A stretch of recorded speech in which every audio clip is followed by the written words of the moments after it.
Boa noite, pessoal! Boa noite para você que está chegando aqui em mais um episódio do Mais Que Autismo. Quero começar agradecendo a você que está aqui com a gente hoje e me apresentar. Eu sou Kelly Varela, sou responsável pela produção de conteúdo aqui do canal e também do Mágicas de Mãe. Mágicas de Mãe, para quem não sabe, é um canal voltado aí para a maternidade típica e atípica, tá, pessoal? E aí hoje a gente vai conversar sobre uma questão que é muito importante dentro do autismo. Mas antes de a gente falar disso, eu quero pedir para que você, se inscreve aí no canal, dá um like nesse vídeo, compartilha ele com outras pessoas e, se possível ainda, a gente deixa um comentário para nós aí, para que a gente consiga ter um engajamento melhor e que esse vídeo consiga chegar e atingir aí mais pessoas que precisam de informação de qualidade. Hoje nós vamos falar sobre autismo e como ele leva a algumas comorbidades. Hoje a gente vai falar de comorbidades mais específicas, tá? Principalmente toque e transtorno narcisista. São dois temas que eu sempre quis falar muito sobre e que você vê muito, né? Principalmente transtorno narcisista, a gente vê muito nas mídias sociais. Mas será que a gente está sabendo mesmo o que é o transtorno narcisista? Será que o que a gente está vendo por aí é realmente, de fato, esse transtorno? E como que ele tem relação com o TEA?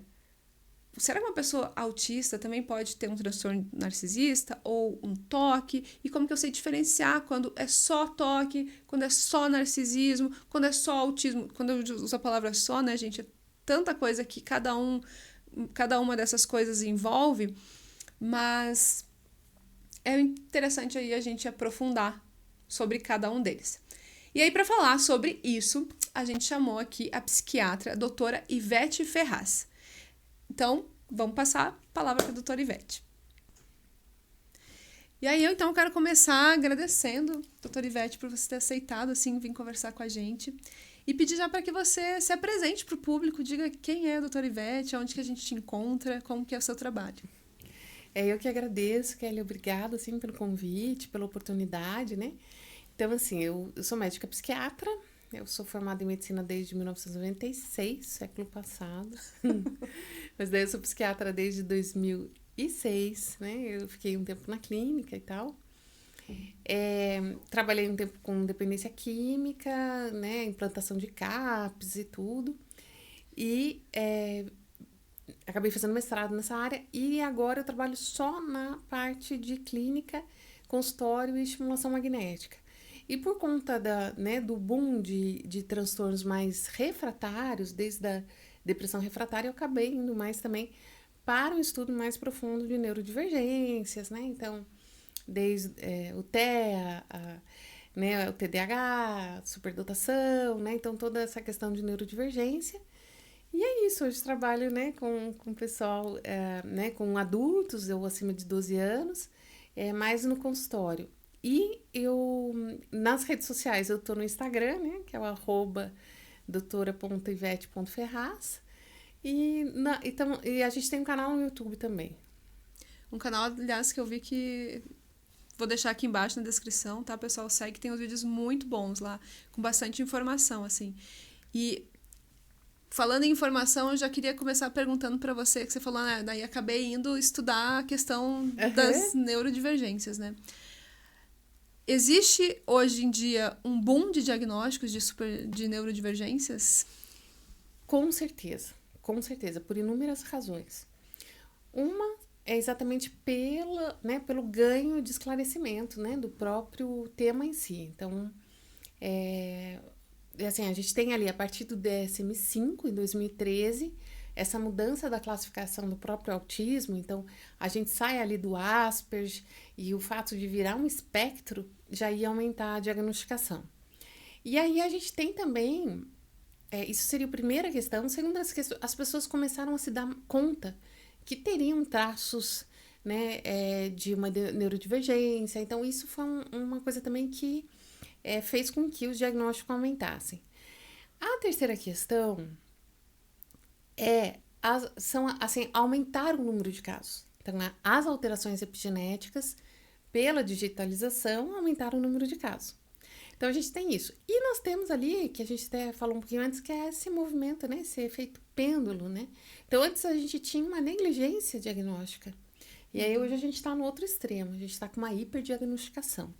E também a gente tem ali o pessoal que está correndo atrás, então está se preparando melhor, né? Então, desde a neurotestagem, a gente tem... Em Curitiba, a gente tem excelentes neuropsicólogos, né? Que fazem um trabalho maravilhoso. Mas tem o pessoal que está começando e também que acaba tendo, sim, assim, a gente sabe que pode ter, assim, algumas falhas de testagem. Então, as pessoas têm critérios e acabam fechando critérios, mas não tem, né? O que a gente fala, a consequência, o sofrimento real do transtorno. Mas daí recebem o diagnóstico. Então, a gente tem também toda a questão sociopolítica voltada para isso hoje. Então, nós estamos numa fase de hiperdiagnosticação. Eu não olho com um olhar tão negativo. Acho que isso né, faz parte ali da evolução nossa na ciência, na sociedade, né, na civilização no geral, assim, né? Sim. Até porque na verdade, a gente tá falando de qualquer questão em saúde, ela sempre vai ter uma margem ali, né, que a gente sabe que acontece, né? Exatamente. Em qualquer uma. Exatamente. Tem uma margem de né, diagnóstico falso positivo, falso negativo. Isso faz parte da ciência, da medicina, da saúde, né? Uhum. E aí, então, vamos começar falando de autismo. Tá. O que é o autismo? E o que essa pessoa precisa para que ela seja realmente considerada assim, você é autista, né? Ai, que bom essa pergunta, se a gente começar do que é, assim, Kelly. Porque, assim, ó, o que a gente tem? A gente tem um mito muito grande em relação ao autismo que existe, inclusive, entre profissionais. Né? Então, as pessoas entendem que o autista é o cara tímido ou o cara fóbico social. As pessoas não entendem que o autista, ele pode ser uma pessoa que você olha e fala, nossa, ela, super comunicativa, vai super bem. Por quê? Porque o autismo é inadequação social, né? É uma baixa da cognição social. Então, a gente vai ter uma dificuldade de efetividade dos neurônios espelhos. Então, essa pessoa, enquanto tá todo mundo dançando, ela tá parada. Quando todo mundo tá parado, ela tá dançando. Então, não necessariamente ela é só aquele estereótipo da pessoa extremamente tímida e incapaz de verbalizar. É também. Mas não é só isso. E aí nós estamos tendo, assim, pessoas que você vê inadequação, né? Você vê ali a falta de, às vezes, de filtro para falar, às vezes uma falta de perceber o outro. Então, a gente começa já por aí. Então, tem um mito muito grande em relação ao autista. Por quê? Porque aqueles que têm esse sintoma, eu diria assim, um sintoma negativo, né, da socialização, ele é visto, esse pode ser autista. Agora, aquela criança que às vezes fala demais, dança demais, brinca demais e que tá, né? E aí pode ter também um outro problema que seria o TDAH, com a hiperatividade, mas que às vezes não é porque não tem uma adequação social. Às vezes não, jamais seria autista. Na verdade, a gente vê que essa inadequação gera rejeição social, né? Porque é a questão de não conseguir entrar, né, se adequar, se socializar. E nós temos né, gera muita rejeição, mesmo sendo algo que a pessoa é muito comunicativa. E nós temos essa questão, né, então o primeiro ponto é isso, né, primeiríssima questão é a dificuldade, né, a pobreza, a precariedade da cognição social. E às vezes toda outra cognição é lá em cima, porque é muito comum a pessoa ter ali uma superdotação, né? Que é a dupla excepcionalidade, tudo isso. Só que a cognição social tá baixa. E é isso que, né? A cognição social, ela não funciona direito. Essa é a primeira coisa.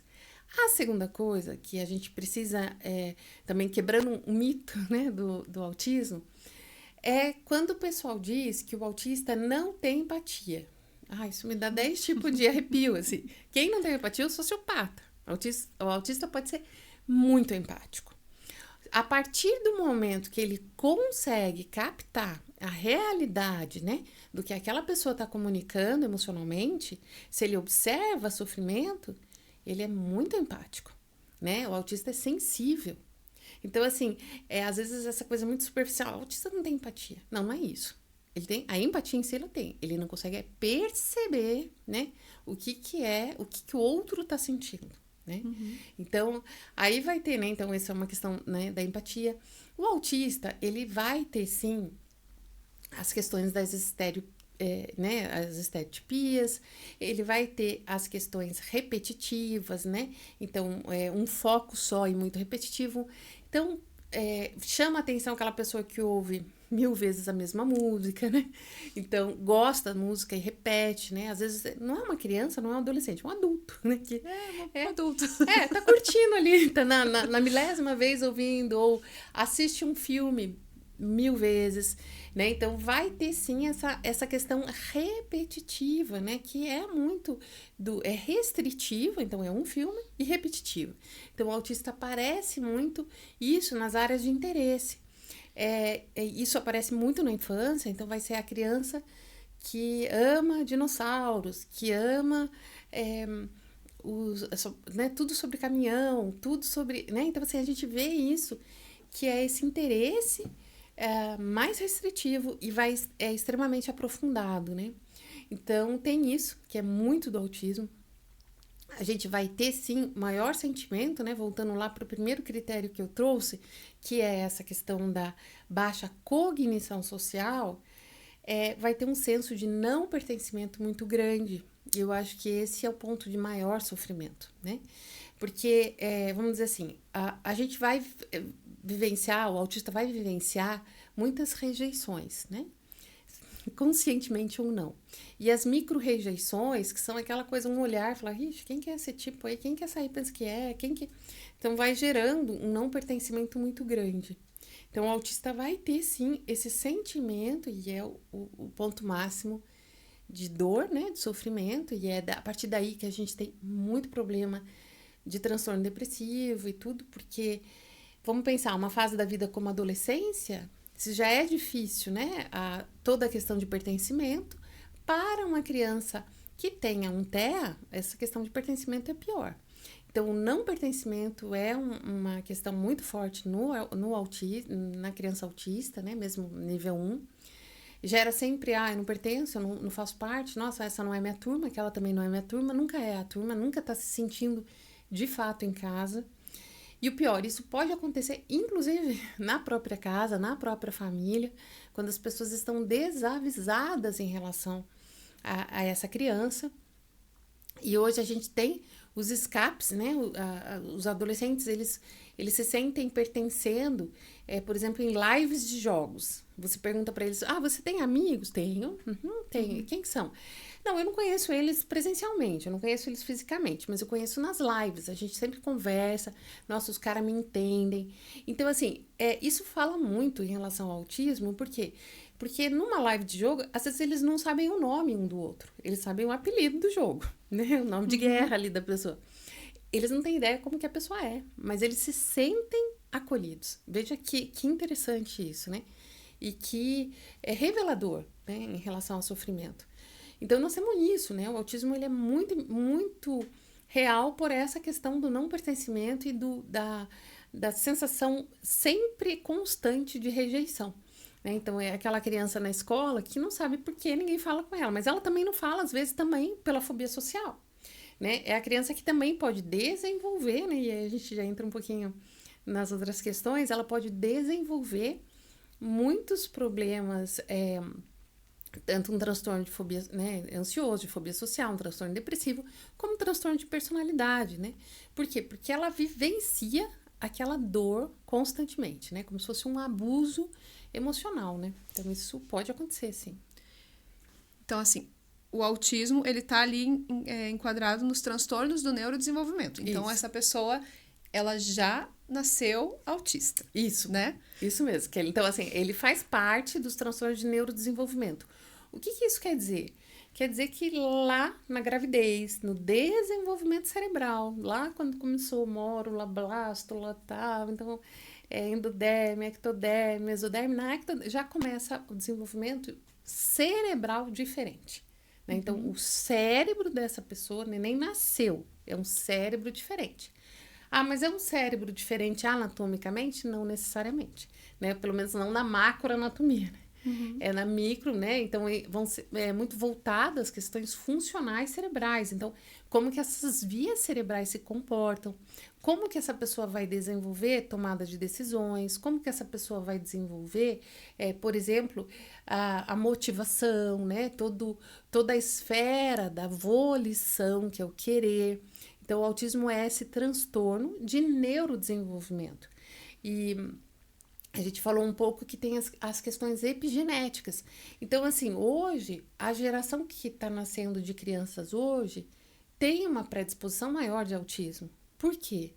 Porque são os pais que ficaram muito tempo em tela e essa alteração nos pais faz uma alteração genética nas crianças. Que antes isso era impensável, imagina, né? Mas depois eles começaram a ver que as alterações epigenéticas são uma realidade da sociedade. Vamos pegar uma alteração epigenética, assim, super importante.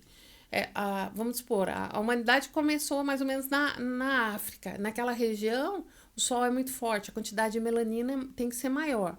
Aí, quando começaram a migrar, por exemplo, para a Escandinávia, por que na Escandinávia as pessoas são claras, de olho claro? Porque nós não temos tanta necessidade da melanina. Então, as alterações epigenéticas vão acontecendo.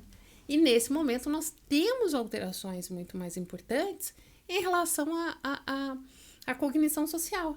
Isso faz com que muitas pessoas estejam desenvolvendo alterações na sua genética que vão impactar os próprios filhos quando nascer, né? Quando tiverem os filhos, quando forem gerados, né? Então a genética altera.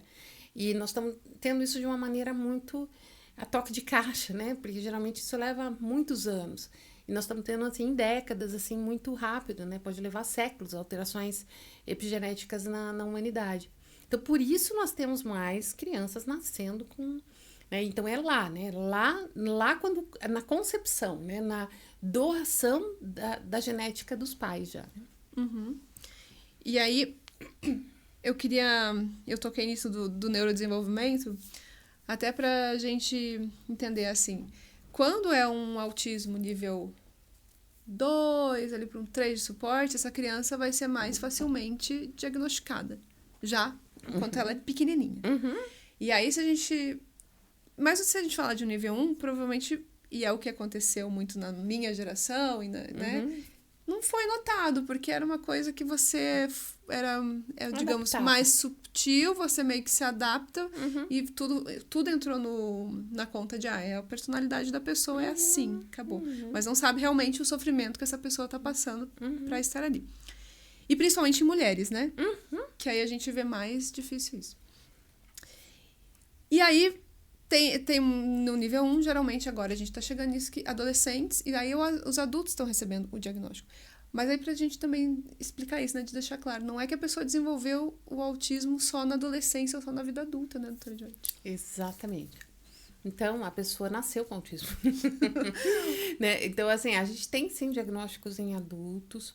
Você sabe que uma época, Kelly, a gente não entregava diagnóstico nem de superdotação, né, nem do, né, que era o Asperger, que era o TEA com superdotação, ou o TEA com retardo, né, mental. A gente não entregava muito diagnóstico, especialmente o autismo com superdotação, o Asperger, porque a gente falava assim, vou dar um troféu para a pessoa, parabéns, você chegou até aqui, você sobreviveu. Porque assim não tinha como mudar, né? Então era essa a ideia. Os artigos traziam que você não precisava dar o diagnóstico. Então, porque você poderia causar mais problemas. Desde 2010, mais ou menos, começaram a ver que a entrega do diagnóstico para esse adulto, que tem lá seus 35 anos, 40 anos, 30 anos, ele explica muita coisa. Então, porque esse adulto tá carregando a vida com essa, sabe, esse espinho na carne, essa dor ali, essa sensação de não pertencimento. Nossa, nada, não, o cara tem uma depressão, a gente também tem dificuldade de tratar, porque é mais comum, né, a gente tem uma refratariedade no autismo. Então, tudo isso fez com que os estudos mostrassem que fazer o diagnóstico, entregar esse diagnóstico, porque, claro, o diagnóstico não necessariamente é por neurotestagem, né? O diagnóstico por neurotestagem, ele é complementar, né? Então, a gente tem que ter o diagnóstico clínico ali, tem que ser, né? O escopo do psiquiatra, ele permite fazer o diagnóstico. A gente pede para complementar, para também a gente saber uma coisa mais quantitativa, tentar entender melhor. A pessoa tem TDAH, vamos fazer a neurotestagem. Por que a gente quer saber da neurotestagem? Para saber se o TDAH é hiperativo, mais desatento, ou se é desatento, qual via, mais questão da memória visual, memória auditiva, integração sensorial. Então, a gente vai por ali. Mas o diagnóstico, ele é clínico, né? Ele é, assim, é especialmente clínico, né? E aí, o que a gente tem? Quando a gente entrega esse diagnóstico hoje, sugere, pede uma neurotestagem, né? Para a pessoa ficar ali mais confortável. Então, hoje, a gente está muito respaldado pela literatura para fazer o diagnóstico em adultos, porque isso tem produzido muita saúde para a pessoa, muito senso de estou sendo compreendida. A pessoa fica muito feliz com isso. Tipo, muita coisa faz sentido. Eu sei que muitos adultos viram e falam assim, por que nunca fizeram o diagnóstico? Porque não tinha como fazer. Né? A pessoa tem 40 anos, há 40 anos atrás, a gente não tinha os instrumentos diagnósticos que a gente tem hoje. E o nem autismo mesmo... nem era visto como é visto hoje, né? Não, e a classificação era toda outra. Então, a pessoa não ia ter essa ideia de neurodivergência. Então, a gente sabe que o diagnóstico no adulto, mesmo que pareça assim, estou te dando um troféu. Olha, você teve senso de não pertencimento a vida inteira, você sofreu a vida inteira e parabéns, você conseguiu.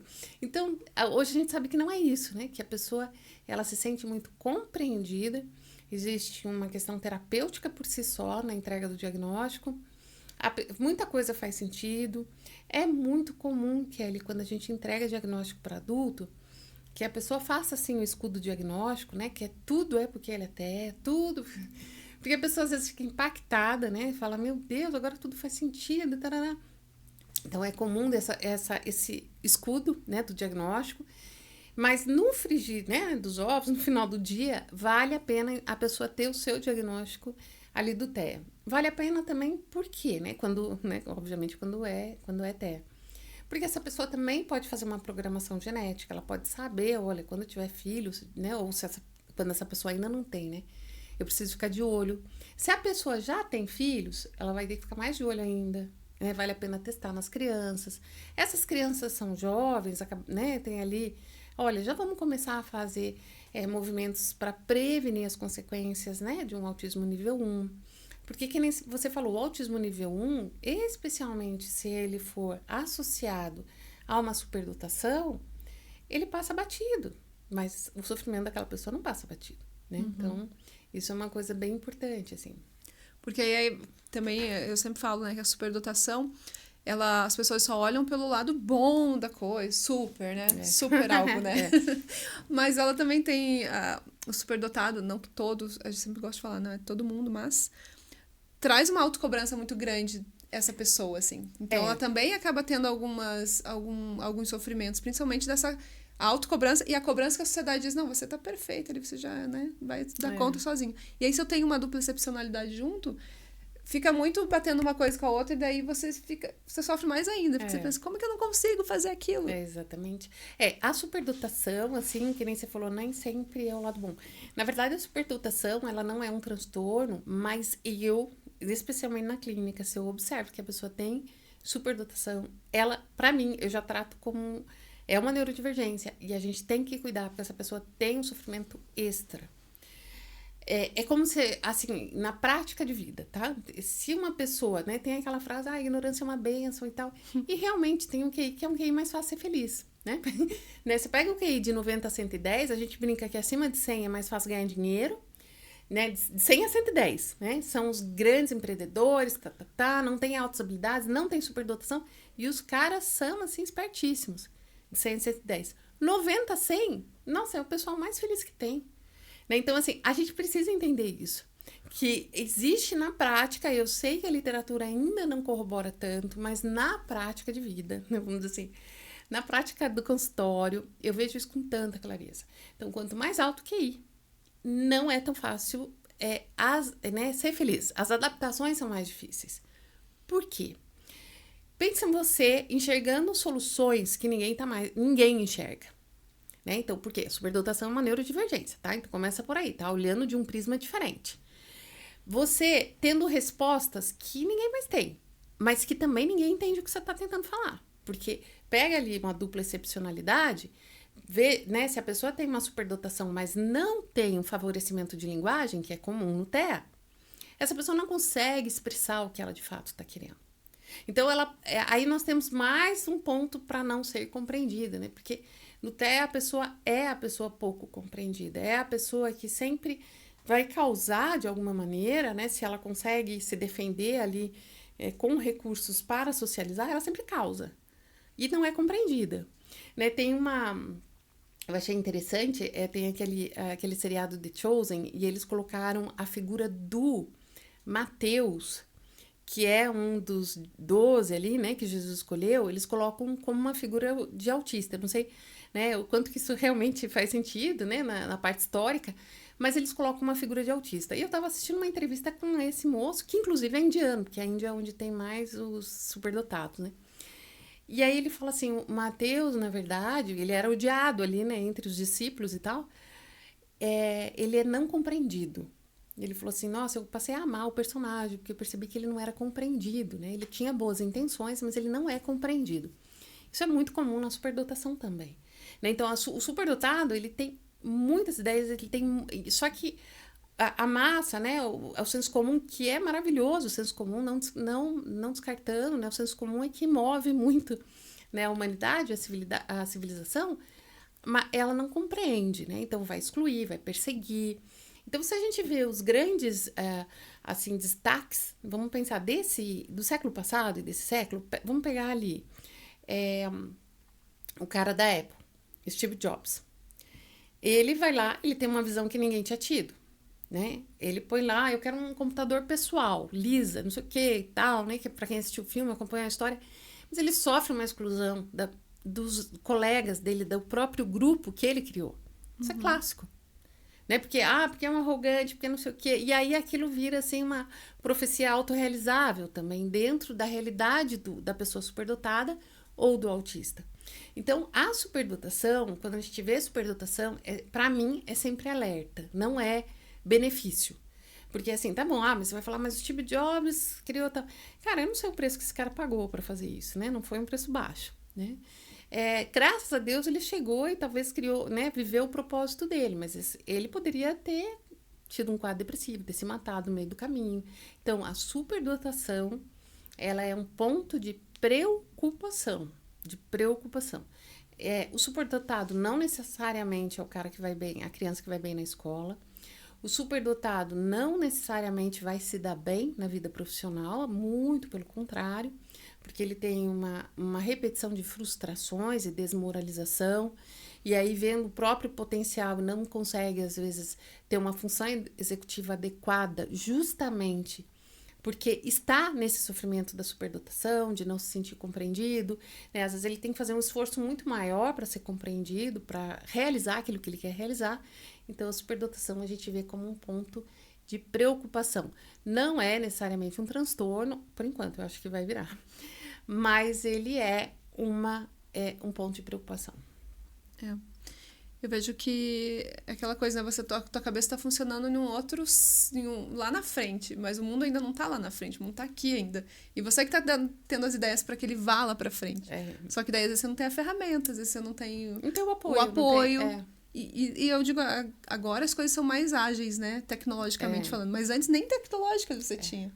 Então, realmente, uma pessoa que vai lutar para mostrar que aquilo que ela pensa... E que toda vez que você tem que lutar por algo, não é uma coisa fácil. E é aquela coisa assim, por exemplo, que nem você falou, a cabeça da pessoa tá lá na frente, aí ela sugere algo, as pessoas em volta vão julgar segundo a condição que elas têm. Então, assim, vamos fazer, sei lá, um paraquedas aqui. Nossa, mas esse aí só quer se aparecer. Essa aí... Então, o julgamento do senso comum, ele é cruel. Vai ser um julgamento cruel, vai ser muitos estigmas e uma exclusão da pessoa. É muito comum, né? E daí a gente aumenta o senso de não pertencimento caso essa pessoa tenha dupla excepcionalidade.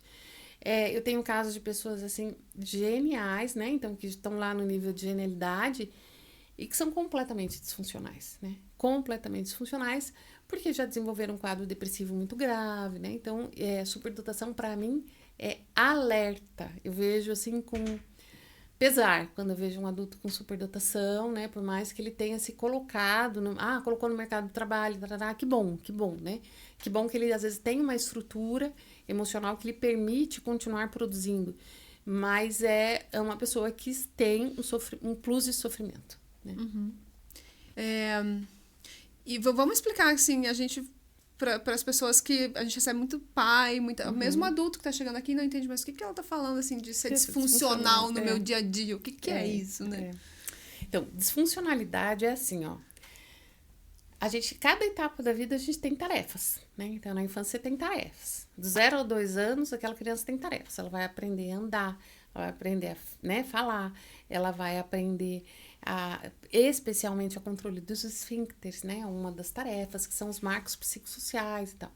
Na infância também, né? Ela vai ter ali, né, primeira infância. Então, a fase de industriosidade é exatamente quando a criança percebe que ela ela não simplesmente ela também faz, né? Então, ela aprende a jogar bola, ela compete, ela aprende a escrever, ela vai para a escola, né? Então, isso é a tarefa que ela está realizando, né? Então, um adolescente daí tem outras tarefas, né? Quais são as tarefas de vida de um adolescente? Né? A gente tem ali o ciclo de vida humano, né? Assim, segundo Erik Erikson, existem várias classificações, mas ficando com a Erik Erikson, o adolescente, a tarefa dele é desenvolver o pensamento autônomo, né? Dele, né? É o pensamento individual, o pensamento realmente que ele pode ser ele, né? Então, aí, dessa tarefa, como que ele faz? Ele sai ali de baixo um pouquinho das asas dos pais e começa a fazer de tudo para se integrar no grupo, né? Nos pares. E a tarefa dele é estar com os pares, né? Então, ali se divide, ele começa a não ter tanto apreço por estar com os pais, mas tem muito apreço por estar com os pares, né, que seriam os outros adolescentes. Ele começa a ter os interesses dentro da sexualidade, desenvolvimento de sexualidade, isso tudo está na tarefa do adolescente, tarefa de vida, né? Ele tem que continuar estudando, ele tem que continuar né, realizando o que ele tem que realizar. No Brasil, aos 17, 18 anos, esse adolescente tem que optar por uma carreira, né, optar por uma área de interesse. Então, aí ele vai para uma faculdade, aí a gente entra no adulto jovem, né? Quais são as tarefas do adulto jovem? O adulto jovem, ele já vai ter interesse em, né, que a gente fala que é o com quem, né? Então, na adolescência, a gente tem o finalzinho do o que eu vou fazer da vida? Aí, com quem, né? Quem que eu vou escolher para caminhar comigo na vida, né? Então, qual que é a tarefa do adulto jovem? Escolher um parceiro de vida, uma parceira de vida, né? Então, né, procriar ou não. Então, são as diferentes tarefas. Um exemplo, né? O adulto 40, 45, ele entra na meia-idade, né? Que é a fase pré-senescência, que é a velhice, a fase de meia-idade. Uma tarefa da meia-idade é finitude da vida, né? Então, ele começa a ter um enfrentamento muito profundo da finitude da vida. Porque exatamente quando o adulto está nessa faixa etária que ele perde os pais, né? Faz a terceira individuação e perde os pais. Então, nós temos muitas tarefas, né? Por muito tempo, a avaliação de uma criança, se ela era funcional ou não, era assim, ela tá indo bem na escola? Tá. Então, ela é funcional. Só tira 10. Isso aí hoje é um alerta, né? Essa criança só tira 10, cuidado. Então, funcionalidade, ela é muito além do que uma pessoa entrega da maneira do que ela faz. Funcionalidade também é muito o que ela é. Mas o que a gente tem com funcionalidade?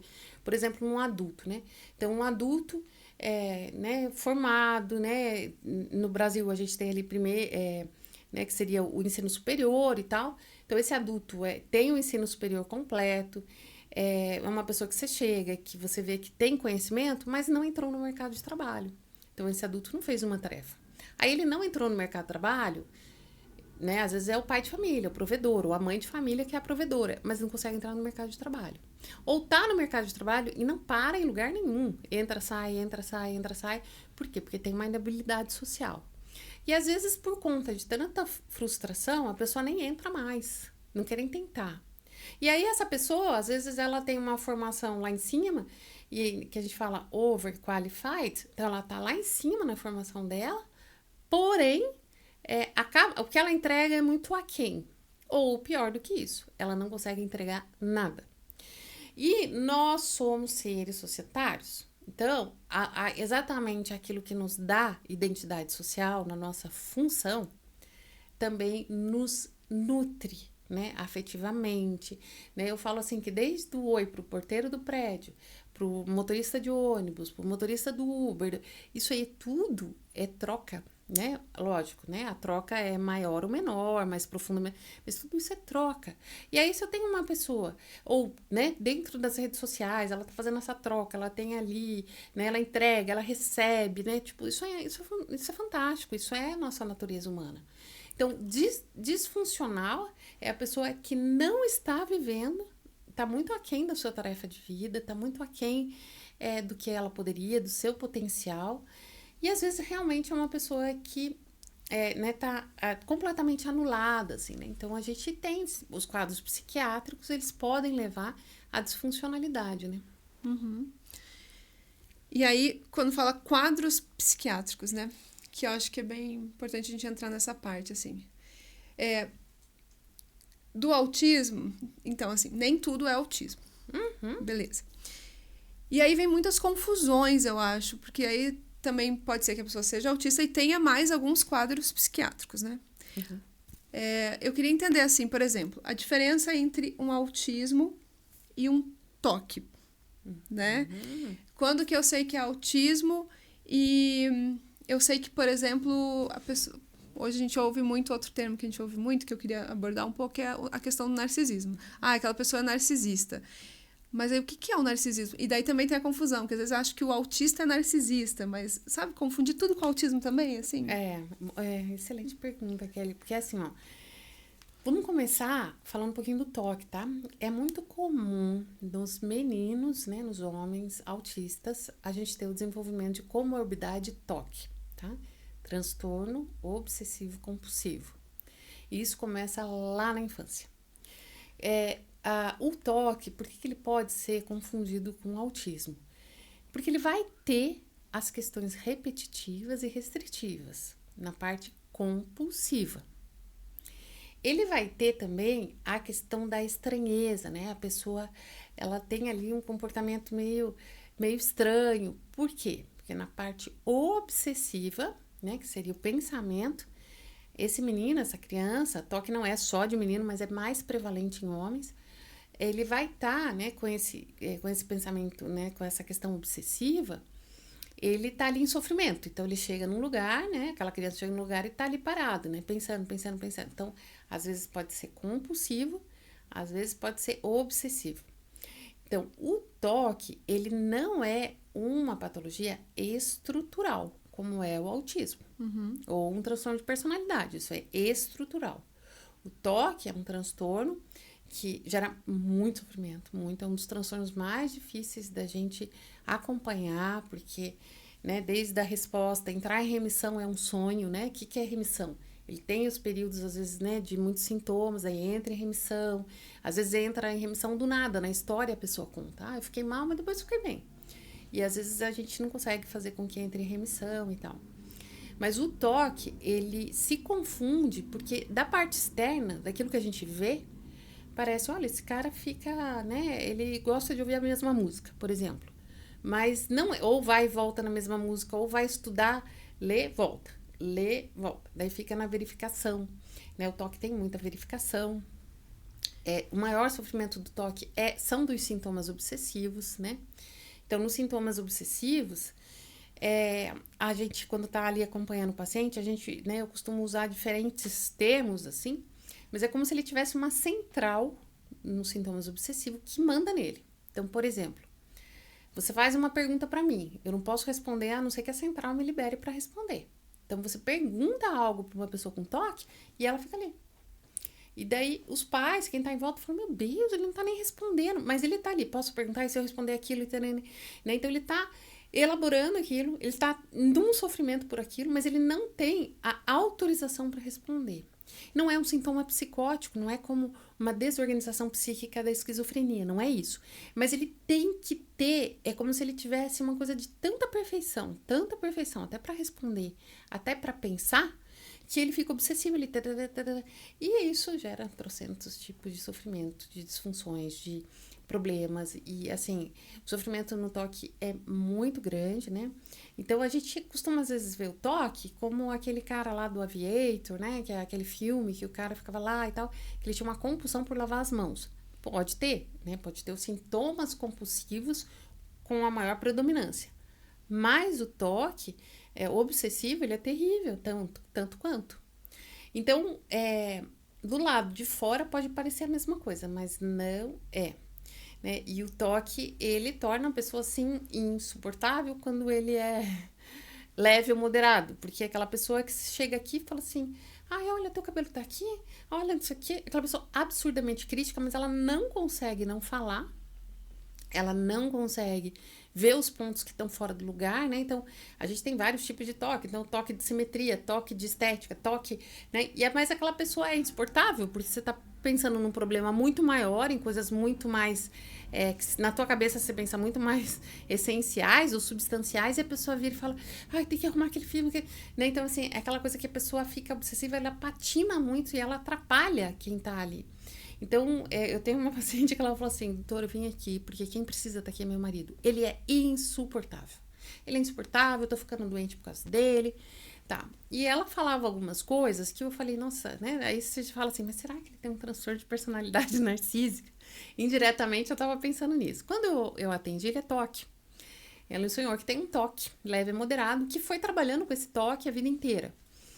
Foi vivendo com esse toque, né? Ele nunca tinha tratado. E a gente começou a tratar, dela falou assim, meu Deus, ele é outra pessoa, e respondeu bem a medicação. Porque o que acontece no toque? A pessoa pode ter pensamentos intrusivos, inclusive. Então, ela tá aqui conversando, ela tem um pensamento intrusivo que não tem nada a ver, alhos com bugalhos, que geralmente esses pensamentos intrusivos, eles são de um teor ou agressivo ou sexual aversivo. Claro, isso a gente falando dos adultos, né? E que aí ele mesmo fica quase em pânico, essa pessoa fica ali, ninguém sabe o que tá acontecendo, porque ela tá tendo um tipo de pensamento que seria mais ou menos assim, ai, tô aqui com essa caneta na mão, vou pegar essa caneta e vou tacar na jugular da outra pessoa. Só que não é a índole dessa pessoa que tem toque. Ela jamais pensou em fazer isso, em tacar, ela jamais pensou não, ela jamais faria isso. Mas ela entra esse pensamento súbito na cabeça dela.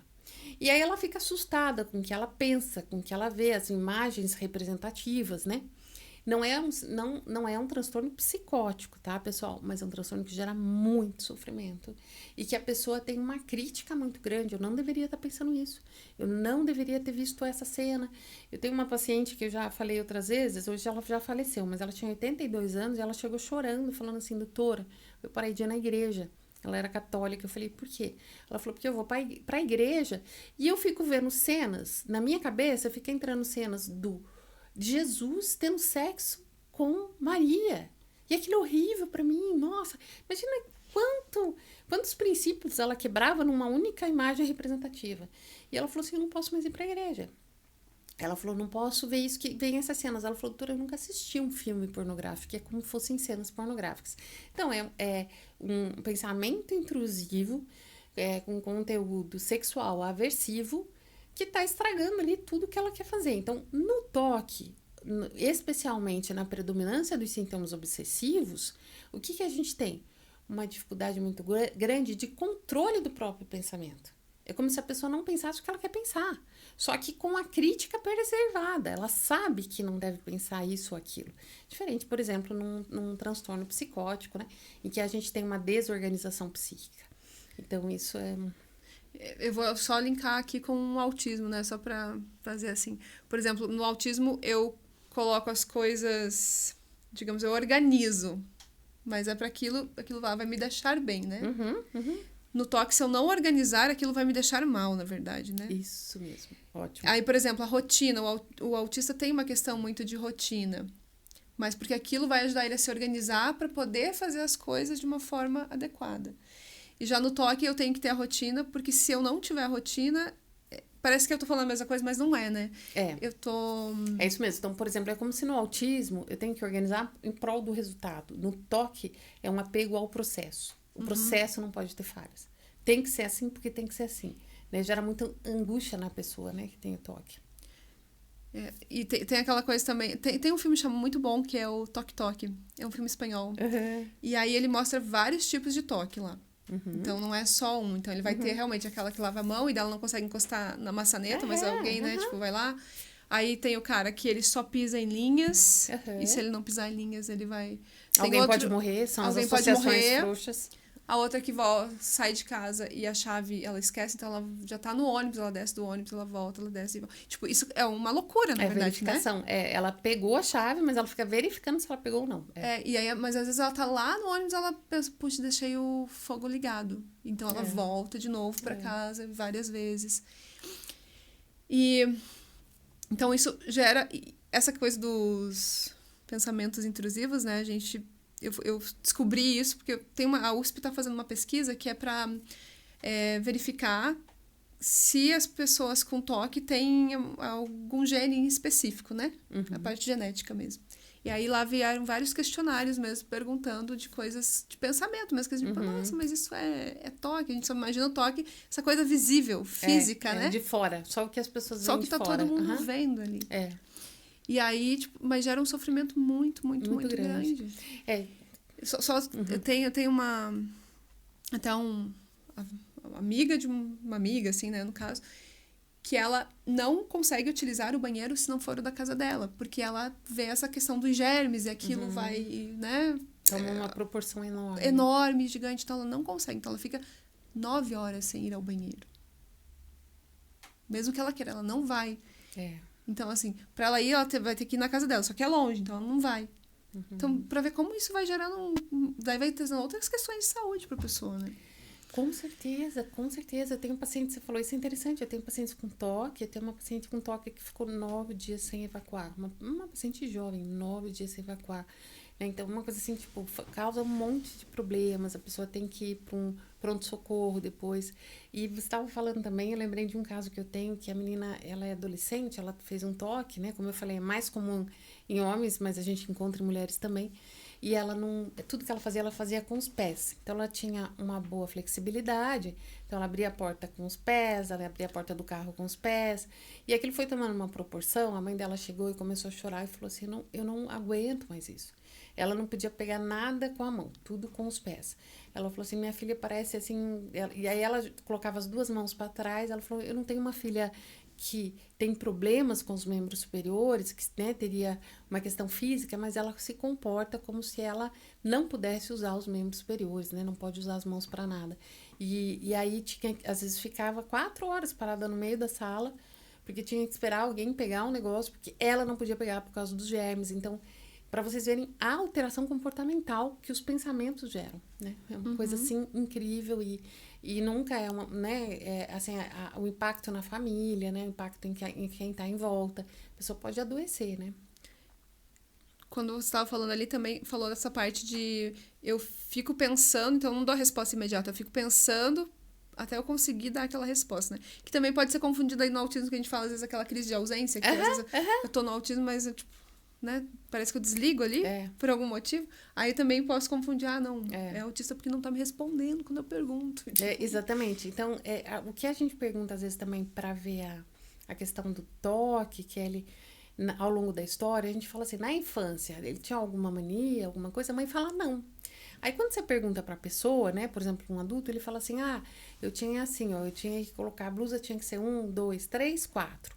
Tudo par do lado direito, tudo ímpar do lado esquerdo. Criança só sabia contar até 4, mas já tinha ali ou não, né? Mas já tinha ali todo um ritual. E aí, se errasse o ritual, tinha que colocar a roupa de novo. Tinha que começar tudo de novo, colocando a roupa 1, 2... Então, assim, e isso não é incomum. A criança, às vezes, demorar para se arrumar, demorar para isso, para aquilo, porque ela tá tendo sintomas obsessivos. Né? E aí, às vezes, tinha que ser, pentei o cabelo, dá um pulinho. Se não der o pulinho, tem que pentear o cabelo de novo. Então, quando a gente vai a fundo e vai tentar ver a história, a gente vê, porque o toque não é um transtorno de neurodivergência, mas ele começa lá na infância. Só que começa sutil na infância, né? Outras coisas, assim, a pessoa via números. Então, assim, placa de carro, 12,48, ela precisa fazer a conta, deu 60, daí ela precisa dividir por 6. Então, a pessoa tá ali fazendo matemática que não vai chegar em lugar nenhum. Então, a gente vê isso assim, você começa a pesquisar, você tinha alguma coisa com números, você tinha alguma coisa com cores, tinha que ser assim, se não fosse assim eu ficava super mal, né? Ou é uma coisa que é muito comum, é a criança que está aprendendo a escrever, escreve no caderno, apagava, se ficasse a marquinha da borracha ali, né, do lápis, apagava, mas não apagava direito, tinha que arrancar a página, começar tudo de novo. Isso é obsessivo, isso é do toque, isso faz com que a criança patine muito pro aprendizado, gera um estresse absurdo nos pais. Eu sei de histórias assim que os pais perdiam as estribeiras, batiam nessa criança que estava ali no seu próprio sofrimento interno já também, né? Na verdade, a falta de esclarecimento sobre qualquer questão de transtorno, né, psíquico, assim, gera sofrimento em todo mundo que está em torno dessa pessoa. Exatamente. Né? Todo mundo. Exatamente. E aí, então, o toque já começou lá na infância, beleza. E aí, os transtornos de personalidade? Eles vão começar na infância ou eles vão mais na adolescência para a vida adulta? Mais na adolescência para a vida adulta. Inclusive, a gente só faz o diagnóstico do transtorno de personalidade a partir dos 18 anos, né? Antes disso, alguns tipos de transtorno de personalidade, eles têm ali uma, né? Até tem o transtorno de conduta, que é o pré-transtorno de personalidade sociopática e tal, né? Não é incomum, Kelly, pacientes que têm TEA desenvolverem transtornos de personalidade, né? E aí fica aquela coisa assim, tem transtorno de personalidade ou é TEA? Né? Então, assim, esse cara é um TEA, mas será que ele tem transtorno de personalidade? Então, você imagina, a pessoa lá no seu desenvolvimento de vida, infância, adolescência, chegou na idade adulta, essa pessoa sofreu 1 milhão de sofrimento que, né, sofreu sofrimento, mas é verdade, ela teve muito sofrimento que a gente compara como se fosse um abuso emocional. A gente tem vários transtornos de personalidade, tá? Então, tem o transtorno de personalidade que a gente chama de cluster A, né? Que são os evitativos, os mais comuns. A gente tem o cluster B, que aqui mora os maiores perigos. E a gente tem o cluster C. Nós vamos falar do cluster B, para não ficar muita coisa. No cluster B, a gente vai ter o transtorno de personalidade sociopática, né? Que todo mundo sabe, né? O sociopata, tem o psicopata e o sociopata. Tem o transtorno de personalidade borderline, que é aquele que sofre e faz sofrer, que é o dos jogos, né? A pessoa joga com todo mundo, manipula muito.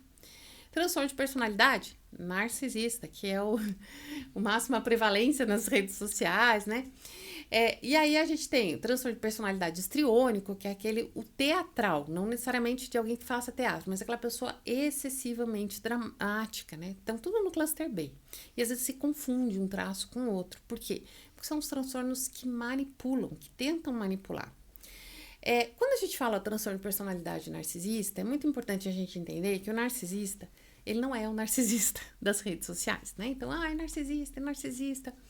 Transtorno de personalidade narcísico, ele está associado a um abuso emocional muito importante na infância. O que é esse abuso emocional na infância? Que a gente fala que é o ego inflado, né? Quando essa criança estava recebendo a atenção exclusiva, toda criança tem que reinar, tá? Nasceu, tem que reinar 3 anos. Ela tem que, pelo menos, assim, ter 3 anos onde ela reina absoluta. Não deve passar muito disso, né? Quando a gente fala na programação dos pais, tem um filho, tem um espaço de 3 anos entre um e outro para que aquela criança possa receber atenção exclusiva. Então, todo mundo chega no mundo e fala, cheguei, olha, tô aqui e tal. A gente tem essa sede, né? A gente tem essa voracidade de atenção, de amor. O ser humano é o ser mais dependente, né? O animal mais dependente que tem ao nascer. E aí, o que a gente tem? A gente tem, às vezes, essa criança não recebeu a atenção que ela precisava receber. Por quê? Porque os pais tinham 8 filhos, né? Na época de famílias muito polinumerosas e tal. Ou porque questões de estruturação da própria família, a mãe ficou doente, adoeceu, teve depressão pós-parto, a mãe faleceu, o pai faleceu, a mãe tinha mais 3 filhos, a mãe tinha que trabalhar, então essa criança não recebeu ali a nutrição, especialmente nesses 3 primeiros anos, que a gente chama do olhar da mãe, né? O que é o olhar da mãe? Pode ser do pai, mas é o olhar de aprovação, né? Então, é o olhar da mãe. Então, essa criança sem o olhar da mãe... Então, tem várias teorias para o desenvolvimento do transtorno de personalidade narcísica. Mas a mais básica que a gente usa é essa do ego inflado. Então, essa criança, ela quer ser vista. Então, é o ego frágil, né? Então, a gente compara como uma bexiga, assim, né? Se eu encher muito essa bexiga, ela é grande, mas ela é fácil de estourar. Ela é fácil de romper. ela é frágil, né? Ela é precária na sua estruturação. Então, o transtorno de personalidade narcísica, ele tá ainda buscando, ele é aquela criança, é o adulto, mas é aquela criança de 3 anos, porque a criança que você foi ao nascer aos 3 anos, o adolescente, está dentro de você, tá? Então, eles definem aí muito de coisa, né? Então, essa criança tá buscando aquela atenção, tá buscando aquela aprovação, tá buscando aquela validação que ela não recebeu. Então, vai ser esse adulto que ele tem uma tendência muito grande de se vitimizar, por exemplo, na prática clínica, né? A pessoa que conta uma história em que ela aprontou todas e ela vira e fala assim, olha só o que fizeram comigo. Então, ele tem essa visão, assim. Esse dia eu estava falando com uma pessoa que tem um transtorno de personalidade narcísica, daí eu falei, se você fosse lembrar de algo que foi muito difícil esse ano, o que foi? E ela tinha recebido a conta do trabalho dela. Só que assim, eu tinha trabalhado o tempo inteiro essa questão com ela, que ela ia receber essa conta, pelo que ela estava fazendo. Ela ia ser mandada embora. E foi. Daí ela falou assim, a coisa mais importante da minha vida foi eu perceber o quanto eu sou forte, porque todo mundo me rejeitou, eu fui mandada embora. E ela que tinha apontado para ser mandada embora. Então ela não coloca o peso do que ela fez para que aquilo tenha se realizado. Ela vai no papel de vítima pura da situação. Ela também, ela vê o mundo de uma ótica, né? É a primeiríssima coisa. Aquela pessoa é vitimizada, né? Então, ela é vitimizada, mas muito profundamente, assim. Ela sempre, assim, é aquela que, nossa, tô sofrendo. Eu tive uma experiência também com uma outra pessoa que, em tese, seria uma parceria. E aí, a hora que, assim, foi feito aqui, ela falou assim, eu tive toda a minha situação aqui estragada, atrapalhada. Não, a parceria em si é que foi estragada, né? Não era dela, então só veio a parte dela, veio muito lado dela. Por quê? Porque tem esse senso de sobrevivência, né? Então, a pessoa quer sobreviver, né? A pessoa quer, ela quer que as pessoas entendam que ela existe. Ela quer um respeito extra. Então, mas o que você falou é bem diferente do que a gente vê nas redes sociais. Porque geralmente a gente vê nas redes sociais só a questão desse narcisista manipulando as pessoas. Vamos falar ali, né? A gente vê muito da questão da mãe narcisista. Vamos. Né? Mas assim, aquela mãe que manipula os filhos. Então ela manipula em função de que ela se acha vítima, então ela quer fazer as coisas pra... Exatamente. Por quem é a mãe narcisista? E a mãe narcisista é real, tá? Então as redes sociais, elas também diagnosticam e tá tudo certo. Uma hora isso vai se equilibrar. Uhum. Mas quem que é a mãe narcisista? A mãe narcisista é assim, ela teve o filho, para ela, começa aí. Né? É aquela coisa assim, por que ela teve um filho? Né? Pra não ficar sozinha. Ela tem um filho, o filho é dela. Ela não conseguiu entender que ela colocou outra pessoa no mundo. Então, a mãe narcisista, o filho é dela. Então, enquanto ela tem um controle da mente dessa criança, ali na primeira infância, segunda infância, é tudo do jeito dela. E não é tão interessante porque isso é muito egocintônico, né? Então, ela não consegue perceber que isso está errado. A gente fala, olha, o filho, não, mas ele tem a vida dele. Ele vai para a escola, eu levo ele para a escola, aí eu pego ele e levo ele na natação. Aí é tudo ela dando as cartas, é ela. Né? Então ela não consegue entender. Coloquei outra pessoa no mundo. Ele é outra vida. Ele tem um pensamento independente. Então, o desenvolvimento do pensamento independente de filhos de mães narcisistas é muito difícil. Né? Ou tem aquelas rupturas abruptas, ou vai ter o isolamento. Né? Então, o problema da mãe narcisista é que ela não consegue. Eu sou mãe, eu preciso me doar. Ser mãe é ser sacrifício, tá? Não tem como fugir disso. Se você é mãe, de fato, você está se sacrificando. Só que a mãe narcisista, ela fala, nossa, eu tive que deixar tudo por causa do meu filho. Meu filho, você teve filho. Né? Então, assim, eu tenho que falar, olha, então não tenha. Você pode não ter, é uma opção. Né? Então, assim, olha só, eu faço isso, eu faço aquilo. Ela não consegue entender que ela é o elo forte da relação. Ela se coloca como elo igual. Ela pareia com o filho. Eu conheço uma pessoa que tem transtorno de personalidade narcísica. Na verdade, é uma avó. E ela discute com a neta de 8 anos de igual para igual. Porque ela fez isso para mim. Então, eu vou fazer aquilo. Meu Deus, é que é uma criança. Entendeu? Você não vai entrar ali e parear. Então, a mãe narcisista se pareia. A mãe narcisista, ela gosta de gerar uma culpa na criança. Olha, eu fiz aquilo para você. Trabalha muito com culpa. Muito com manipulação. O problema da manipulação é que para que ela consiga o que ela quer. Só que tem uma diferença, por exemplo, você vai falar, o sociopata manipula, então a mãe narcisista ela é uma sociopata? Não. A mãe narcisista é o seguinte, ela é a vítima, ela tem que dar conta de tudo e ela sabe a melhor maneira de dar conta daquilo. Só que como ela não consegue convencer ali, às vezes, a criança, então ela vai manipular. Então, na cabeça dela, ela tem a melhor resposta. Ela tem o melhor jeito. E ela é a vítima. Então, ela vai manipular aquela criança, manipular os pais da criança. A mãe narcisista compete com a criança. E isso parece extremamente cruel, porque você fala, meu Deus, em que espécie animal a mãe compete com o filhote? Só quando o filhote está adulto, né? Mas no ser humano, a mãe narcisista, ela compete, né? Então, é aquela pessoa que vira e fala assim, teve filho, papapá, né? A criança tá com 1 ano e meio, eu tô colocando na escolinha. Tá bom, né? Coloca na escolinha e tal. Não, porque eu tenho que pensar em mim. Gente, sem dúvida, se a mãe não tá viva, a criança também não fica, né? Então, assim... Mas é aquela coisa assim, é como se ela se priorizasse, e também tem esse papo de tem que se priorizar e tal, mas ela se prioriza num papel em que ela não percebe que ela é vital para o filho, né? Ela não percebe qual é o papel dela, ela se percebe como alguém vítima. Então é aquela criança de 3 anos dentro dela que discute com a outra criança ali, de igual para igual, que fala assim, eu vou colocar, né? Eu quero que meu filho coma... Sei lá, né? É natural. As mães querem que o filho se alimentem bem. Mas eu não quero que ele coma muito, porque ele tá engordando. Então, vou falar pra ele que não tem mais aquilo que ele gosta. Acabou. Mas tem. Só que ela escondeu. Então, isso são coisas, assim, muito triviais, muito comuns, inclusive. Ela escondeu. Aí, ela escondeu dessa criança, essa criança acha, ela se sente traída pela criança. Tipo assim... É criança, o papel da criança é aprontar. Ela se sente extremamente traída pela criança. Ela não vê que, por exemplo, se ela falou que não tinha mais, ela que não tivesse mais. Ou falar, eu não vou te dar porque você está engordando, né? Olha, a mamãe não quer que você engorde, parará. Então, não existe, assim, cartas na mesa. Ela tá sempre tão tensa em ser vista, em ser validada, em obter o resultado da maneira que ela acha que deve ser, e se sente tão incapaz. Gente, agora relaxem, porque toda mãe se sente incapaz, tá? Mas a mãe narcisista se sente muito incapaz.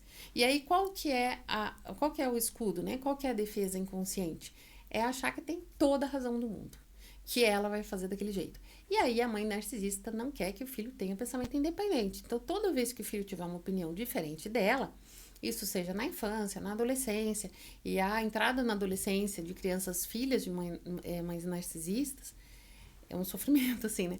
E aí, o que acontece? Essa mãe narcisista, ela se vê extremamente traída, extremamente isolada, extremamente frustrada. Mais uma vez, ela é vítima da vida, né? Então, a mãe narcisista, ela se vê como vítima. Porque o que acontece? As pessoas veem o narcisista muito próximo ao sociopata, como se dentro dele, o que ele mais tivesse, assim, eu sou o cara, O narcisista é o cara mais inseguro que tem. É diferente do sociopata. É como se ele tivesse, assim, por exemplo, sempre num estado de luta e fuga. Então, eu sempre tenho que me defender. Exatamente. Então, para me defender, mesmo que eu te magoe, eu vou usar as minhas táticas. Exatamente. Então, porque a gente vê muito disso, às vezes, as pessoas falando, mas ela é tão cruel com os filhos, porque às vezes fala coisas que machucam. Porque aí, se eu falo coisas, eu diminuo essa criança fica mais dependente de mim. Então, eu não vou, essa criança não vai embora, vai se tornar um adulto dependente e tudo mais. Ou essa coisa de competir, né? A gente vê daí mais ainda quando é menina, mãe menina, né? Essa coisa de... então, eu sou sempre o máximo. Mas você... Nossa, por que você é assim? Por que você se veste desse jeito? Por que teu corpo é desse... Então, parece que isso é do narcisista que usa isso pra também fragilizar Exatamente. Essa criança e dizer, não, você vai ficar aqui porque eu não consigo, né? E também essa coisa de quando tem, por exemplo, 2 filhos.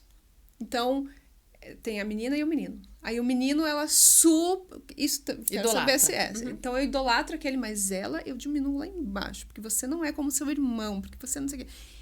É do narcisismo? Ou isso daí já vai pra outra coisa? Porque confunde muito, né? Parece que é uma coisa com outra. Kelly. E assim, você falou um pouco assim, cluster B, né? Entrando um pouquinho quase do borderline, né? O borderline que faz assim, ele ou endeusa a pessoa, ou ele demoniza a pessoa, né? Isso em relação aos filhos também, né?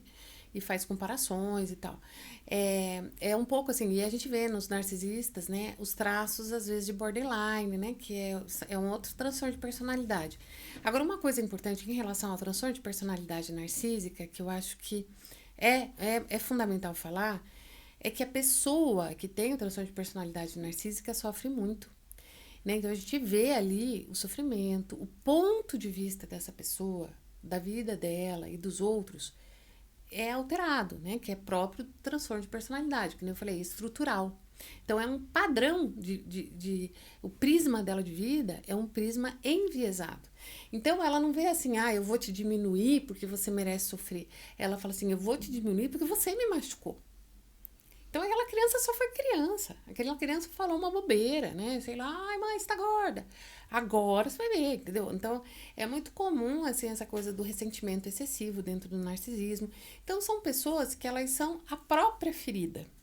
Diferente do que um sociopata. Então, o que eu vejo de viés dentro das redes sociais, como o produto, aquilo que as pessoas veem do transtorno de personalidade narcisista parece algo extremamente cruel, então parece que aquela pessoa é muito cruel. Não, ela é muito ferida. Ela é aquela pessoa assim que faz assim, tipo, você falou isso pra mim, sabe, tá sofrendo um monte. Por quê? Porque esse ego é inflado, né? Eu falo que o transtorno de personalidade narcisista é assim. Se não estender o tapete vermelho, ele já se ofende, entendeu? Já causa sofrimento. Então, assim, então, se a gente olha da ótica do narcisista mesmo, você vê muito sofrimento, né? Você vê ali o transtorno depressivo. Tô com uma paciente que encaminhei até para internamento com transtorno de personalidade narcísica, que gritou pra mim, assim, né? Nunca ninguém tinha dado diagnóstico, e com transtorno depressivo. Cara, isso vai dar muito trabalho, porque ela se sente repetitivamente frustrada, porque as pessoas não veem o valor que ela tem. Não validam, os filhos não validam, o marido não valida, o chefe não valida, o pastor não valida, o padre não valida, ninguém valida, o médico não valida. Então, assim, ela tem que ser diferente, ela tem que ser olhada diferente, e ela não vai ser, né? Então, é um errinho no aparato de como ela acha que tem que ser vista. Esse erro ali na formação de personalidade dela se deve à não atenção exclusiva lá dos 0 aos 3 anos, né? A principal razão, né? Então, vão ser as crianças institucionalizadas também, vão ser as crianças, né, que não receberam atenção exclusiva, tempo de qualidade, né? São validadas no seu ser, né? Não tanto no seu fazer, né? Então, elas estão sempre procurando um aplauso, procurando validação, procurando reconhecimento, né? E aí, essa procura de reconhecimento é sempre um motivo, por exemplo, de brigas entre o casal, né? De tensões. Agora, tem uma coisa, Kelly, que eu sempre falo. Uma pessoa escolhe alguém com transtorno de personalidade narcisista para casar. Será que escolhe? Pode procurar. É porque assim, se continua casado 20 anos, Tá. pode procurar. Aquela pessoa também tem transtorno de personalidade, em algum grau. Eu falo que é assim, dá uma encaixada ali, côncavo e convexo. Às vezes é um transtorno de personalidade dependente, né? Porque assim, e aí precisa do outro, precisa que o outro precise dela, né? Então precisa daquela pessoa que precisa de validação do lado dela. Então, o que eu acho que aconteceu muito no transtorno de personalidade narcisista, né, com a questão das redes sociais, é que tem uma demonização, né? Ele é narcisista, assim, como tipo assim, ele é sociopata. Né? Cuidado, né? Ele manipula, ele isso, aquilo, mas ele está em extremo sofrimento. Essa pessoa ainda pode desenvolver ali ainda um transtorno depressivo, você ainda vai ter que cuidar dela. Então, assim, tem que ter esse olhar empático, tentar entrar ali, que é quando as terapias, as psicoterapias funcionam, né? Então, quando a gente consegue ganhar essa pessoa para ir para uma psicoterapia, né? O que acontece é que hoje está muito enviesado para transtorno de personalidade narcisista. Tudo é transtorno de personalidade narcisista também, né? Parece muito daí quando a gente fala que tudo é autismo, né? Exatamente. Porque daí todos mas calma, né? E aí, só querendo continuar uma coisinha do narcisista ali, que também se torna às vezes até confuso, por exemplo, porque às vezes a pessoa está num quadro depressivo muito forte, ela também vai se sentir vítima. E ela também vai ter essas coisas de... Eu falo assim, já vi quadros de pessoas que estão com depressão, então é tudo muito em função... Parece até que são egoístas, no sentido, tipo, tudo gira em torno de mim, né? Mas é muito difícil, às vezes, você diferenciar uma coisa da outra. Se você é leigo, principalmente, não tem um aprofundamento ali. Então, uma coisa assim que a gente percebe muito.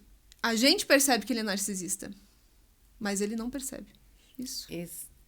Talvez isso seria uma coisa assim, ele não percebe porque, na verdade, ele se percebe como o pobre coitado. Né? Como a vítima. Como a vítima. E sobre os transtornos, por exemplo, depressivos, que são, né, que assim podem se confundir, é muito difícil às vezes fazer um diagnóstico de um transtorno de personalidade quando a pessoa está no auge de sintomas de um transtorno depressivo. Às vezes a gente leva um tempo, né? Transtorno de personalidade é difícil de fazer o diagnóstico de primeira, a gente leva um tempo para fazer. O que acontece é que nós temos que fugir um pouco dos clichês, né? Então, assim, o narcisista mesmo, o transtorno de personalidade narcisista, ele faz, por exemplo, o famoso gaslighting. Ele faz. Ele tem uma irresponsabilidade afetiva muito grande, então ele conquista, ele seduz e depois ele não tem nada a ver com isso. Por quê? Porque ele precisa tanto se nutrir de pessoas gostando dele que ele faz esses movimentos, né? Então, o transtorno de personalidade narcisista, ele não necessariamente, por exemplo, ele é muito confundido às vezes com o histriônico, né? Porque o transtorno de personalidade histriônica, a pessoa é teatral, mas essa sim gosta muito de se aparecer. Ela gosta de se aparecer, gosta o famoso chamar a atenção. Né? O histrionismo, ele tá voltado a isso. E o narcisista, não, pode ser pessoa bem quietinha, super adequada. Eu tenho vários pacientes com transtorno de personalidade narcisista que são mega adequados. Eles falam o que você quer ouvir, né? Então, assim, o que você achou, né? O que você achou da neurotestagem? Fantástico. Tá, depois, daqui a pouco ele vira e fala assim, mas eu achei que ela errou isso, eu achei que ela... Então, é aquela pessoa, assim, que na superficialidade, ela vai muito bem. Né? Então, o transtorno de personalidade narcísica, na superficialidade, ela vai muito bem. Aliás, ela é uma pessoa super agradável na superficialidade. Um pouco parecido com o sociopata também. E só que aí, o que ele faz? Ele é a pessoa que tá sempre esperando muitos aplausos. Né? Então, eu tava atendendo um cara que tem transtorno de personalidade narcisista e ele tava muito chocado, porque ele tinha uma questão na crise no casamento, que é uma questão de convivência, né? Que não era nem para ter mais conflitos de convivência, porque eles estavam casados há mais de 10 anos, né? O conflito de convívio é lá no começo do casamento. E ainda tinha. E aí ele falou assim, olha, doutora, não vai dar certo, não vai adiantar, porque olha só, né? Quanto ao casamento, eu passei pano na casa inteira. Eu fiz isso, fiz aquilo. Ela chegou do trabalho, ela não falou nem muito obrigada. Ela não viu que eu tinha passado pano. Ela não sei o que, não sei o que. Meu, tá num momento de restaurar, de reconquistar a esposa. Ele vai ter que fazer isso 50 vezes. E ela não vai falar muito obrigada. Porque ela fez isso a vida inteira e ele nunca falou muito obrigada. Né? Ela sempre colocava a janta pra ele, agora inverteu ali os papéis.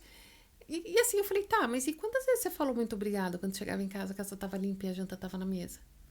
Não, mas eu sou homem. Eu falei, opa, peraí, vamos... Então, né, peraí, vamos... Então, só pra vocês terem uma ideia, que ele se sentiu assim, mas eu nunca fiz. Eu falei, tá, você nunca fez e talvez não tenha nem ficado tão bom, por isso que ela não falou muito obrigada. Mas será, doutor? Eu falei, tem tudo isso. Então, vamos lá, mãos à obra, você consegue, você não vai receber um muito obrigada. Você não vai receber esses aplausos, você não vai receber essa parte assim como, uau, você mandou muito bem. Ele tá sempre em busca que é esse olhar de aprovação, né? Que a gente fala que é o olhar da mãe, né? Uhum. E aí, pra gente linkar com o TEA. Tá. A gente poderia dizer que lá na infância, essa criança não teve talvez esse sofrimento que ela foi tendo ali por ser sempre considerada inadequada e não sendo olhada como ela realmente era, isso foi levando ela a desenvolver um transtorno de personalidade lá na frente? Sim. E por que é mais comum ter né, no TEA a gente vê os transtornos de personalidade? Porque o TEA, a criança é muito sensível, ela às vezes requer mais atenção, né? Ela vai ter dificuldade às vezes para verbalizar, ela vai ter dificuldade, né, de coordenação motora, ela vai ter várias dificuldades. E ela chegou ao mundo e ela precisa de suporte, ela não recebeu esse suporte. Né? Então, o sentimento de abandono que foi gerado, não necessariamente, porque esses pais produziram algum abandono, mas gerado por conta das necessidades dessa criança com TEA. Então, podem gerar na formação de personalidade como se fosse um ressentimento, uma marca, né? E essa marca vai com a pessoa. E aí chegou na vida adulta, ela tá ali enfrentando o não pertencimento, as rejeições, as micro-rejeições, toda a dificuldade, ela começa a se ver como uma vítima mesmo. E aí a gente tem um transtorno de personalidade, né? Então, não é incomum. Até porque tem a questão também que vai falar no autismo, que a gente tem essa dificuldade, muitas vezes, de ler o nosso entorno, né? Então, eu não consigo entender o que realmente está acontecendo. Por exemplo, eu peguei uma aluna que disse assim, eu estava precisando de ajuda e ele não me ajudou. Eu falei, tá, mas você pediu ajuda? Não, mas eu estava precisando que ele me ajudasse. Eu disse, então, mas você precisa pedir ajuda, ou você precisa chamar ele. Então, assim, mostrando que existiam várias possibilidades para que ela conseguisse aquela ajuda, mas para ela era inadmissível, ela sente essa mágoa, ela sempre toca nesse assunto, né? Então, ela sente essa mágoa muito grande, porque ela não recebeu ajuda quando ela precisava. Mas ela não pediu, ela não conseguiu ler, que ele talvez não tivesse visto que ela precisava de ajuda. Não conseguiu comunicar, né? Ela não conseguiu comunicar as necessidades dela. E isso é bem isso mesmo, que ali na infância é uma criança que não consegue comunicar suas necessidades extras, e por isso tem ali, né, o não pertencimento dentro da própria família, ou o sentimento claro de abandono. E assim, isso não alivia. O triste do TEA, que entra num caminho de desenvolvimento de um transtorno de personalidade, é que aí isso começou na infância, na adolescência, quando chega na vida adulta, que era para vingar ali, paf, a gente já tem um tropeço, já vai ter ali, às vezes, é um relacionamento que comunicou para ela o abandono de novo, é isso, é aquilo, e aí a gente vê aquela coisa indo crescendo, né? O que me preocupa um pouco é que as pessoas com transtorno de personalidade, a gente vai ter que olhar e falar, é isso, né? É o que a gente tem. A gente tem um âmago, a gente tem ali um core, né? Uma essência que tem uma alteração do prisma que vê a vida. Então, a partir daí, nós temos que trabalhar em cima disso que a gente tem, né? Dessa estrutura que existe, que tem falhas e que, né? Então, assim, é a partir daí. O que me preocupa um pouco é os estigmas, né? Dentro dos transtornos de personalidade. O transtorno de personalidade narcisista, ele é difícil de trabalhar. Eu acho que especialmente para os filhos, né, de narcisistas, porque existe uma expectativa que não vai cumprir. Essa mãe não vai olhar para ele como mãe. Ela sempre vai olhar competindo, provocando, manipulando. Tá, então é o que eu tenho. A minha mãe é o que eu tenho, entrou na idade adulta, vamos caminhar com isso. Né? Na infância e na adolescência, a gente vê, sim, que existe uma chance dessa mãe, pelo menos em relação aos filhos, ela ter uma postura diferente, nem que seja por masking, nem que seja por atuação, né? Nem que seja ali, eu não vou falar isso para minha criança de 8 anos, porque isso fere profundamente, né? Isso ela vai carregar pro resto da vida. Sabe, eu trato os adultos, mas a grande maioria das vezes a gente está tratando as crianças, os adolescentes dentro deles, né? Então, assim, essa conscientização de que eu tenho uma maneira de ver a vida que pode ferir é importante para a pessoa que tem um transtorno de personalidade narcisista, mas para as mães é importante ela falar, eu preciso proteger a prole. Eu acho que o que pega em relação muito forte do transtorno de personalidade narcisista, né, de mães ou de pais, é que não consegue entender o que é a prole. Não consegue entender que ela trouxe aquela vida ao mundo e ela tem que dar estrutura para que aquela vida sobreviva. E não é só a estrutura básica, né? Não é alimentação, moradia e escola. É estrutura emocional. Aquela criança se alimenta dessa mãe, né? Então, aí esse alimento que vem de dentro dessa mãe, né? Claro, não o leite, mas esse alimento afetivo que vem de dentro dessa mãe, estragado, vai machucar, nós vamos ter ali mais um potencial, uma pessoa com potencial de transtorno de personalidade também. Né? Então, então, lembrar, o problema do narcisista não é ele se ver muito especial. O problema, quer dizer, ele se vê especial, mas ele se vê muito vítima da situação. E aí é complicado também para esse filho, por exemplo, que está crescendo ali, chega um momento que é difícil sair desse ciclo também, porque ele cresceu com uma mãe, com um pai, né, daquela forma. E aí quando ele se afasta, porque ele vai ter um momento que ele vai ter que se afastar para ele conseguir sobreviver, né? Pensamento independente, com certeza. Porque senão ele vai ficar ali e vai entrar... Ele vai ficar doente, na verdade. Ele para sobreviver, ele tem que sair. Ele tem que sair. E aí, mas geralmente para ele conseguir manter essa sanidade dele, ele vai ter que ficar afastado dessa pessoa. né? Entra um sentimento muito dúbio para quem é filho, no sentido de, é meu pai e minha mãe, mas ele faz tanto mal para mim que eu também não consigo ficar perto, né? Você veja que, e é isso mesmo. É muito comum na adolescência, aos adolescentes que conseguem, né, dentro de uma estrutura parental narcisista, que eles conseguem romper, a força maior que eles têm na adolescência. E aí, essa mãe usa muito isso como uma mágoa profunda, né? Ele saiu, ele aprontou, ele fez isso, ele tá buscando um pensamento independente, né? E é muito importante que os pais consigam dar esse espaço para o adolescente, né? Muito importante que o adolescente ele encontre a sua identidade, e busque os pais como um refúgio, né? Como alguém, eu vou correr atrás ali como o meu... talvez refúgio não seja a palavra certa, eles busquem o pai como um refúgio, né? Um refúgio onde eles podem buscar ali, nossa, eu preciso falar com meu pai, eu preciso falar com a minha mãe, eu preciso dessa referência. Só que em casos de parentais narcisistas, essa criança sai, tá buscando pensamento independente, quando ela volta para se alimentar desses pais, essa mãe tá magoada, tá chateada, tá cheia de mágoa, tá cheia de amargura, e daí ela não é essa nutrição que ele precisava ali, entendeu?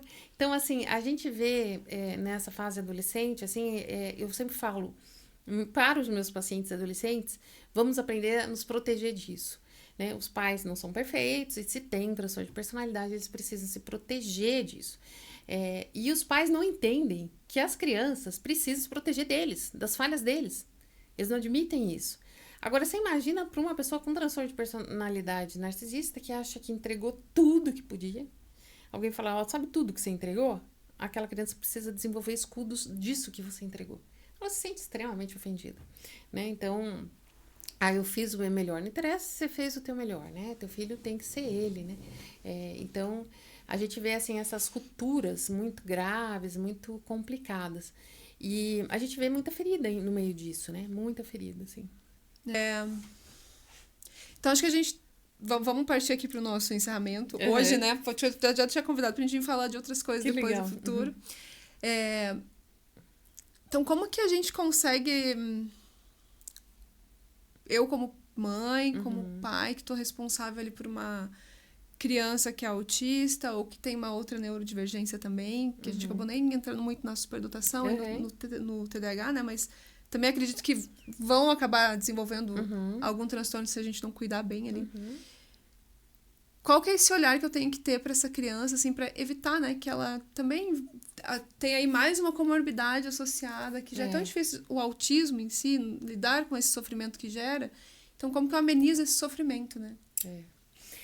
Quando, né, no caso das mães, né, tem um livro que eu ia até trazer, acabei esquecendo, que fala Filhos Atípicos, Mães Excepcionais, né? Então, assim, o que a gente tem? A gente tem que olhar para essa criança primeiro com a questão da aceitação, né? Então, a aceitação, né? Então, tipo, aceito que você é diferente, né? Então, a aceitação tem que ser muito clara no coração desses pais, que isso faz com que muitos pais tenham que fazer um luto do filho idealizado perfeito, né? Todos os pais têm que passar por isso, né? A mãe narcisista tem muito dessa coisa do filho idealizado, a gente acabou não falando, mas os pais têm que fazer esse luto, né? Então, meu filho tem uma neurodivergência. Meu filho tem uma superdotação, que também, né, é um problema. Meu filho tem um TDAH, meu filho tem um TEA. Então, se ele tem uma neurodivergência, o meu olhar para ele é um olhar de aceitação acima de tudo. Então, tem que fazer o luto do filho idealizado, né? Isso sem dúvida. E dentro dessa aceitação, porque assim, a pessoa com TEA, ela vai sofrer, né, muita perseguição porque ela é a diferente. Ela pode estar quietinha no canto dela, ela é a diferente, né? Ela pode ser uma pessoa de grande visibilidade, ela é a diferente. Então, essa pessoa com TEA, ela precisa ter esse refúgio ali no lar, né, na essência do lar. Então, os pais, o primeiro ponto é a aceitação. O segundo ponto é que os pais sabem que tem que preparar essa criança para um mundo e um mundo cruel. E no TEA, a criança tende a ser mais ingênua. Então, eu sempre falo assim, é importante que os pais pontuem a ingenuidade da criança nos diferentes eventos que essa criança enfrenta. Foi para a escola, olha, mãe, cheguei lá, todo mundo tirou sarro do meu cabelo. Tá, filha, você quis ir com o cabelo assim. né? Ninguém usa o cabelo assim. Você quis. Tiraram sarro, o problema é deles. Agora, assim, se você não quer que tirem sarro, você não vai com o cabelo assim. Se for com o cabelo assim, vamos enfrentar. Então, assim, eu preciso proteger, mas colocando o pé no chão dessa criança. Ela vai ter que fazer os enfrentamentos dela. Ela vai ter que passar ali, olha, fui jogar vôlei, todo mundo ficou falando, filha, você gosta de jogar vôlei? Você vai bem? Porque no TEA é mais difícil, né? Então, por que você foi jogar vôlei? Porque, assim, há uma coisa que às vezes também machuca mais a criança com TEA, o adolescente com TEA, é que fazem uma busca por validação. Deixa eu ver se eu consigo mesmo, deixa eu ver se eu não consigo. Tipo, vão tirar sarro, então você não vai fazer isso, né? A não ser que você fala, não vou ligar para você tirar sarro. Então, você vai colocando ali, ó, existe um mundo que é o teu mundo. Você vai poder ser feliz e viver ali, construir as cercas que você precisa ao redor da sua vida e as pontes que você precisa. Mas os pais podem incorrer muito no erro do filho com TEA, Kelly, de super proteger, porque sabe das deficiências, né, da dificuldade. Vocês assistiram Atypical, que é aquele seriado, né? Então, a mãe empurra para super proteção, porque ela fica angustiada, e se meu filho for atropelado, né? E o pai empurra ali para, né, para que o filho faça os enfrentamentos, mas a gente tem que caminhar junto, mas o enfrentamento é da criança, né? O enfrentamento é daquele adolescente. Então, eu vou caminhar junto e na superproteção nós temos que cuidar para não supervalorizar, né, o sofrimento que aquela criança está enfrentando ali pela neurodivergência em si, pela não colocação no meio social que ela precisa colocar. Se eu supervalorizar, eu posso superproteger e eu posso vitimizar essa criança, né? Então, preciso, assim, nem tão ao céu, nem tão à terra, tem uma aceitação, esse filho vai ter que fazer os enfrentamentos da vida e vamos lá, vamos pé no chão junto, caiu, levanta, vamos lá, a mãe tá com você, o pai tá com você, mas pontuar aonde a ingenuidade tá gritando, assim, né? Filho, ó, você não percebeu que essa pessoa tinha más intenções. Então, vamos lá. Quando a pessoa chega assim, então, essa coisa educativa, aceitando, né? Não como se fosse uma bronca, uma punição, que isso era no passado, né? Quando não se tinha ideia de que aquela criança tinha mais ingenuidade do que os demais no TEA. Então, os pais ficavam bravos, né? Não, então vamos lá, vamos junto. O que você poderia ter feito diferente? O que você acha que você poderia ter feito para evitar isso? Então, puxar a responsabilidade para a criança também, né? Saber das dificuldades, mas puxar a responsabilidade para a criança é fundamental. É isso. Muita coisa pra gente... Muita coisa que a gente abordou. Mas quero agradecer muito, assim, doutora Ivete, por ter vindo conversar com a gente. Já fica aqui o convite para um próximo programa aí, quiser. E é isso. Obrigada. Kelly, eu que agradeço, assim, a oportunidade e achei fantástico, assim, teu trabalho. Maravilhoso. Parabéns, né? Parabéns. Ajudando muitas mães, ajudando muita gente. Obrigada. E eu quero agradecer para vocês que ficaram aqui com a gente até o final. Então, aqui embaixo vai estar todos os links da doutora Ivete. Vão lá no Instagram dela, no YouTube, tem muito mais material aí legal para vocês verem, né, dela. E pedir para que vocês compartilhem esse vídeo, dêem um like aí no canal e deixem um comentário pra gente, pessoal. Beijo grande e até semana que vem.